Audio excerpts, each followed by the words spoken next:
What's up YouTube, it's Earth Eagle GT here with Hybrid Network with another Planet of the Apes, War of the Planet of the Apes topic opinion piece.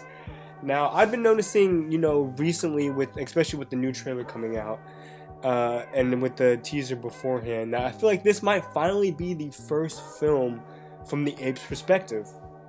Because if you look back to, Rise of the Planet of the Apes, it was mostly James Franco with Caesar, played by Andy Serkis, but mostly James Franco's perspective, and then him raising, this ape to becoming, a teenager, then him seeing him speak, and then after, gaining his intellect and then spreading that to the other apes. But it was all James Franco's perspective.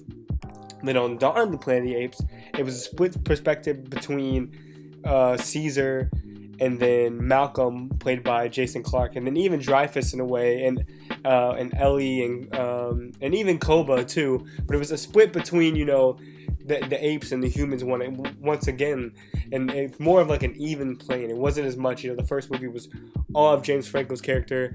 Now Dawn, it's more of split, and now coming in the war, it's feeling a lot more like it's just going to fully be the apes' perspective. Especially coming into this next trailer, we see a lot more Caesar, we see a lot less humans, we see a little bit of, Woody, of course, playing his character, but he's pretty much the central human that we see in this trailer. Even though they've been saying there's other, popular actors who are cast in this series who are our main characters, we haven't seen them yet in the trailer and the teaser.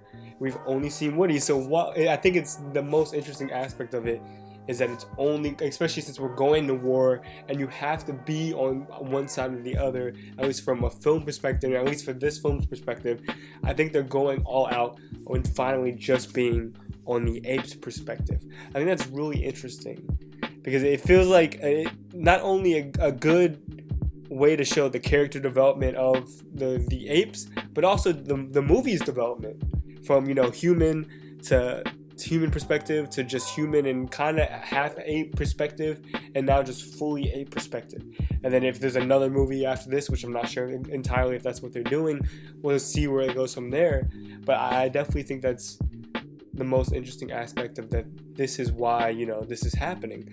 But yeah, let me know how you think about this topic video. If you want to hear more about any of the Planet of the Apes topic videos, discussion, opinion piece videos, they're going to be posted on Hybrid Network every Tuesday and Friday at 11 a.m.